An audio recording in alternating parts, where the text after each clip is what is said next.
Hi everyone, and welcome back to another video. I am so glad that you're here and that you clicked on this video. I am super sorry that it took 2 weeks to make a new video after Mayo Clinic.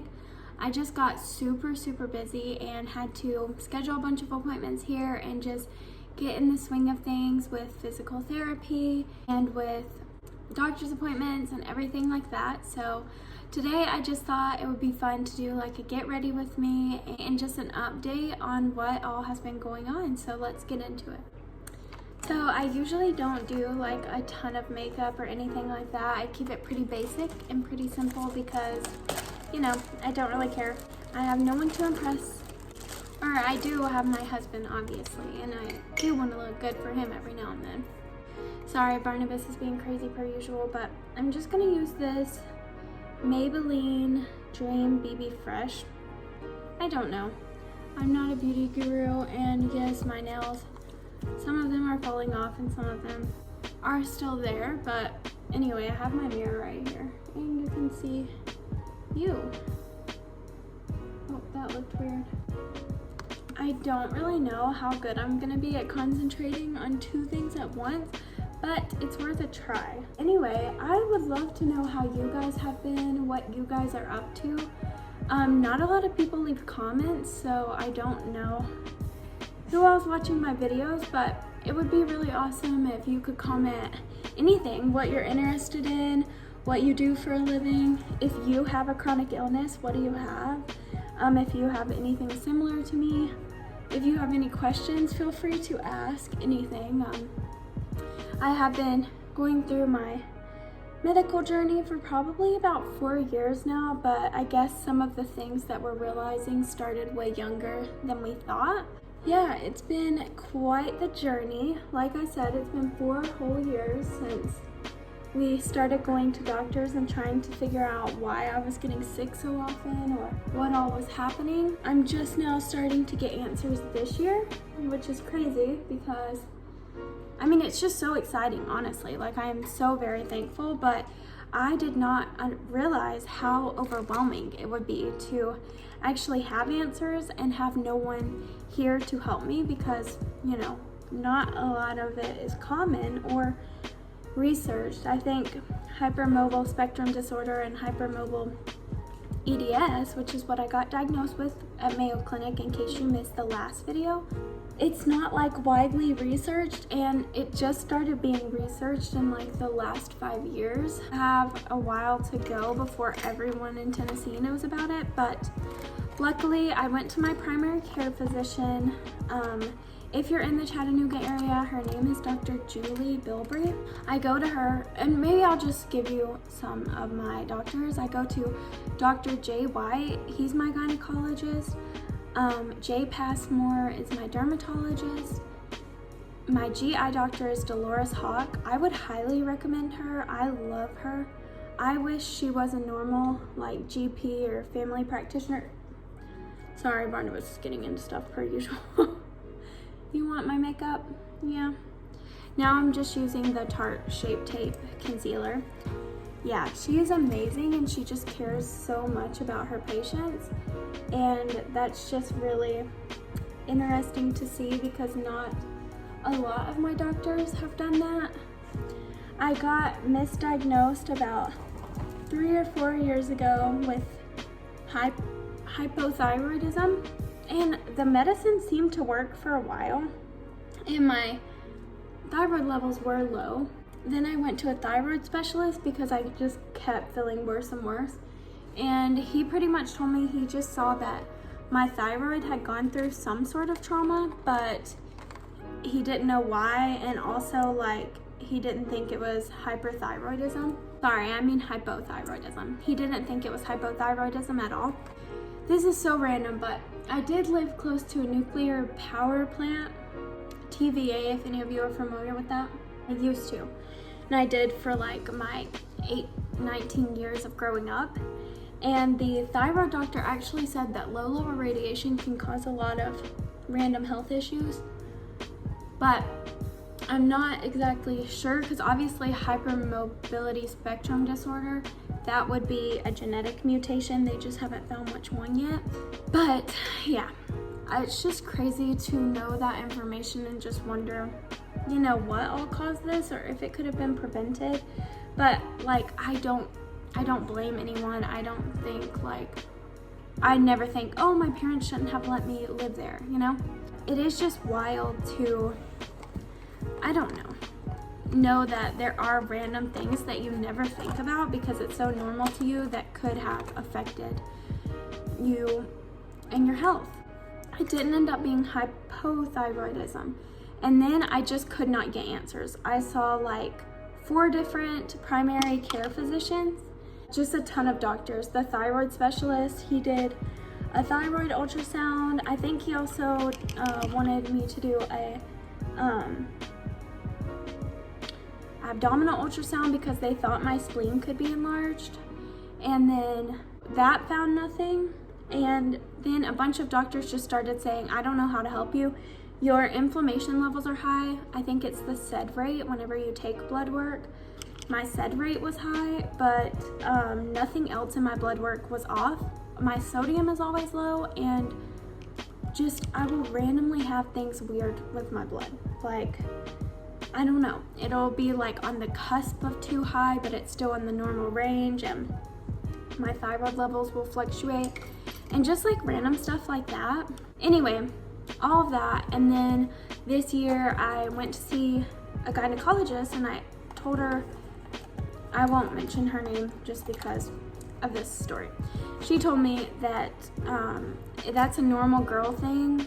Whenever I told her I am on my period for like 20 to 40 days at a time, sometimes like 2 or 3 months, I was constantly bleeding, whether it was spotting or heavy blood. I was just constantly bleeding, and she just assured me that was a normal thing that girls go through, and that I just need to change my birth control because as you get older, like you can get, I don't know the word, like your birth control doesn't work as well because your body becomes immune to it or whatever. And so she switched my birth control like 3 times, and that never fixed anything, ever. That did not fix a thing. Like, I get super moody, super in pain, a lot of bleeding, and all of that stuff. And so I went to the gynecologist that my mom and a few of her friends go to, and he was just like, yeah, you have PCOS. Like, you definitely have PCOS, but we'll do a vaginal ultrasound to make sure. And then I do obviously have PCOS, which has caused a lot of my issues because I guess maybe for me it's just more severe, or it makes me handle it horribly because my body isn't functioning. So yeah, it's horrible, and I'm sorry if you do have PCOS or if you're going through like anything really.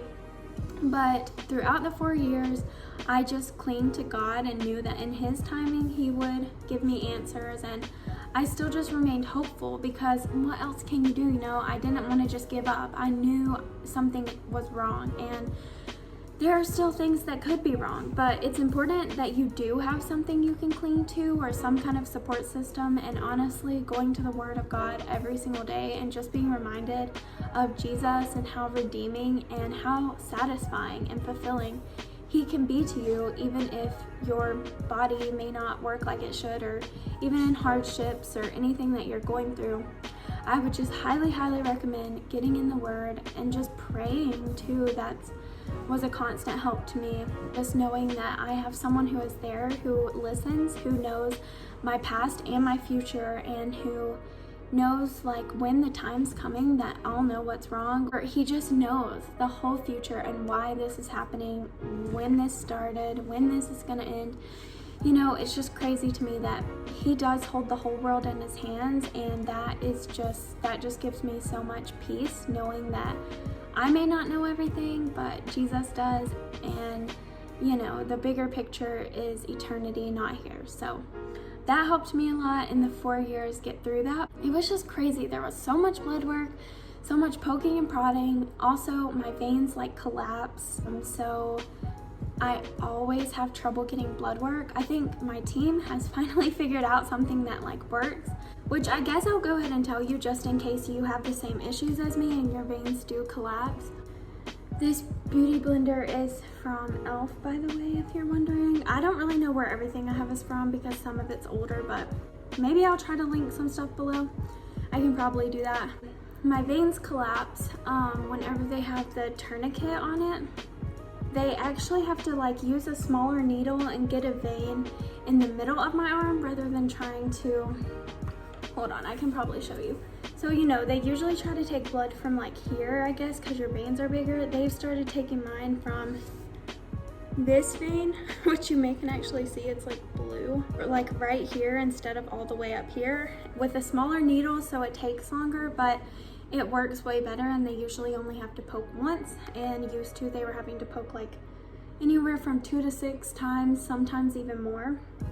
Yeah, just a tip if you have collapsing veins. But we had a family friend who referred us to a rheumatologist here, and he pretty much, this was after I had got the answer of, or no, before I had got the answer of PCOS from the gynecologist. I had told him all my issues, which maybe I'll make a whole video about all of my symptoms because there are so many.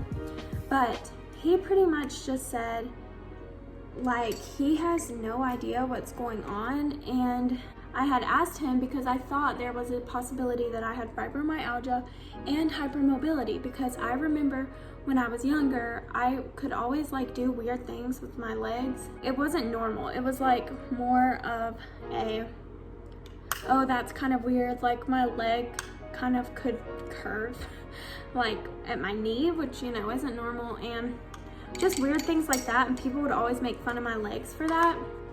So I just thought like, okay, maybe I'll just ask this rheumatologist about hypermobility and just see his opinion on it.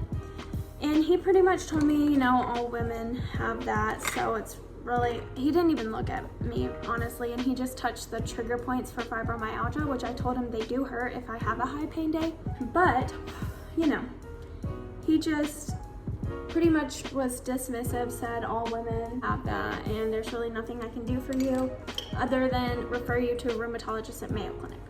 Which, this was the worst idea, but I did not know yet, and I went super excited, and I thought, okay, this is a really good move because the doctors at Mayo Clinic are very well trained, and, you know, they're the best of the best, and they will, no matter what, if they can't figure out what's wrong with me, they'll at least try to refer me to people who can, and they'll try to be helpful, because the doctors here in Chattanooga were not doing that for me. My mom and I went, had super high hopes, and this girl, she did diagnose me with fibromyalgia, which I am very thankful for, and I know God had a purpose in this visit, but the lady was the rudest lady I'd ever met. She just walked in, and she said, oh, my name is, I won't say it. I'm not gonna say it. She told us her name, and she didn't say hi. She didn't say like, how are you? Oh, why are you here? She actually said like, oh, why are you here? This is more blood work than I would have done, because she saw that my advice panel had been fully done, which shows if you have like systemic problems, I think, like lupus, Sjogren's, all of that sort of thing. And she was like, this is more than I would have done. Why are you here? And we were like, we literally just drove from Chattanooga, Tennessee to Jacksonville, Florida. And we had booked like a week or something. And literally, she is just saying, you just have fibromyalgia and there's nothing else I can do. I don't even know why you came here. So at least we knew that the rheumatologist here wasn't, you know, very well trained to deal with people with fibromyalgia, and that rheumatologist was horrible and we should never go back to the rheumatology department. But she did find that I did have hypermobility. Well, actually, she brought another doctor in to check if I had hypermobility, and she brought another doctor in, and the doctor asked her if they could check me for dysautonomia, because I am always sweating. And I've always been told like, oh, it's probably anxiety or whatever, but my heart rate is constantly high. Like I have tachycardia, I think. And so the doctor said, no, I don't want to do anything with her. So anyway, the other doctor that she brought in was very nice, but she was not, unfortunately. And then, so we got referred to a GI doctor there, which that's why I ended up getting my colonoscopy and stuff here, because he said if you could just do it here, you might as well, instead of coming back out. And he was a very nice GI doctor. And then we got referred out to the internist that I just went to. His name is Dacry Knight, I think, or Dr. Knight or something. And he is with the, I think, Connective Tissue Disorders department at Mayo Clinic. And he was so nice. And he diagnosed me with the hypermobility spectrum disorder and told me it was hypermobile Ehlers-Danlos. And they did genetic testing, which came back normal, which is great. And they are also going to do an autonomic reflex screening whenever I'm back there in November, because they couldn't get it scheduled for the time that we needed while we were there. So I'm going to have that done. And he was so nice. His nurse was nice. I saw an occupational therapist, physical therapist, pelvic floor specialist. They were all super nice, which I don't know if I mentioned, but I do have pelvic floor dysfunction, which is hilarious because I cannot hold my pee. I'm literally like an old lady. If I have to pee, I have to pee. I will pee myself, and I do pee myself sometimes, which I know is very embarrassing, but I do that because I can't hold my pee. And also, like, we'll literally be 5 minutes away from home, and if I have to pee, I have to stop and go somewhere and pee because I cannot hold it. So anyway, that pretty much means my pelvic floor is not working. And I started physical therapy here in Tennessee. And luckily the guy who I go to does know a little bit about Ehlers-Danlos. And he is doing very well with the fibromyalgia stuff too. And then I saw Dr. Bilberry, and she referred me to everyone that I needed to be referred to. I actually have an MRI tomorrow with contrast and without contrast to make sure nothing's going on there. Since I'm having a lot of headaches, they just want to make sure it is because of the EDS and not because of something else. So I'll get that done tomorrow. And then I have been going to physical therapy 3 days a week. That's why, like I said, I have been very, very busy. So making YouTube videos has not been my priority lately, just because I literally have been so crazy busy. Like 3 days a week of 3 days a week of physical therapy does not probably sound like a lot to the average Joe. But when you have fibromyalgia and hypermobile EDS, literally all the days that you're not doing physical therapy are spent resting or spending time with your husband, because you know, you don't really get the luxury of doing that when you're exhausted and need to take like 20 naps.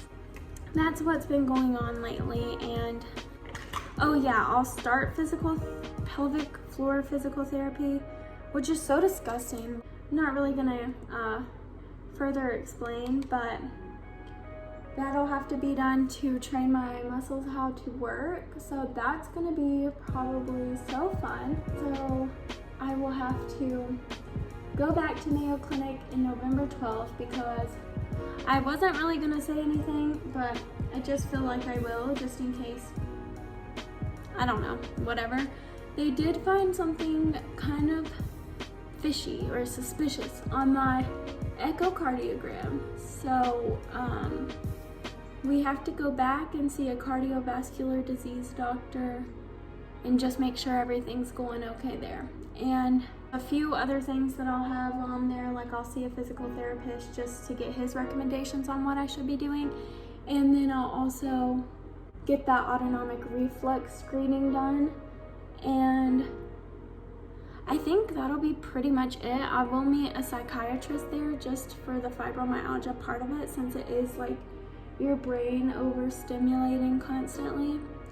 I think that'll be pretty much it while I'm there. And then I will come home and just work with my regular providers, and hopefully they'll learn more and more about Ehlers-Danlos as we go throughout this process. But I don't know. It's just crazy right now. It's crazy that I'm able to get so many answers. And I would just say, make sure you advocate for yourself if you know something is wrong.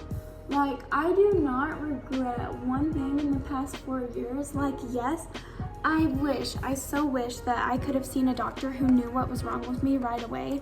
But just make sure, especially if you're a Christian, make those interactions with your doctors count. Make those interactions with every single person that you see in the doctor's office count, because they could be going through stuff like you are, and it could be hard on them. And I mean, just keep advocating for yourself. Doctors should learn to take women seriously. I know that a lot of people think that that's like not true and oh, they take women seriously, whatever, you're just a victim, blah, blah, blah. I don't even know why I'm saying that, honestly, because it doesn't matter, but just moral of the story, advocate for yourself. You deserve it. You deserve to know what's going on in your body and what's causing so many issues. Like, I don't know, if I would have known this when I was younger, I could have stopped the progression of it, and I could have known how to retrain my muscles to not hyperextend so much to cause my body so much pain. I could have known, hey, get a shower chair because you're going to get dizzy in the shower all the time, or it's going to drain your energy. And I could have known to wear finger splints when I write and when I do things that make my muscles hyperextend. That way, it doesn't drain my energy. Like, in the long run, it is so worth it to know what's wrong with you. So yes, it costs thousands of dollars, it costs your time, it costs your energy, but if you are getting treated for what you need to be treated for, that is so worth it. Ooh, I don't know if you can tell, but this eyeshadow is really pretty. I've never used it before. It's like this gold color. I can show you the palette in just a second. Yes, be your own advocate. Maybe even, I don't know, I'm very close to my mom and she was always there for me when I needed it.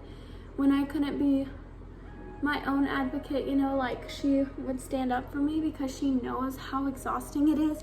Like, why would I make up the fact that I'm in pain every day and feel sick every day? Like, no woman should go through that. That is not a normal thing. It is not normal to not be able to do things without needing to rest for days after. Like, that is just completely not normal at all. This is the palette that I was using. If I didn't say stuff, I'll maybe just write it down below or link it down below. A doctor can't make you feel crazy if there's other people who are seeing this in you and know. Like, I just cannot understand why someone would fake that they don't feel good. Like, what benefit? Like, I don't know, maybe to get like pain medicine, but if you're spending 4 years doing it and you've got no pain medicine, why the heck would you be doing it? Anyway, major rant, I know.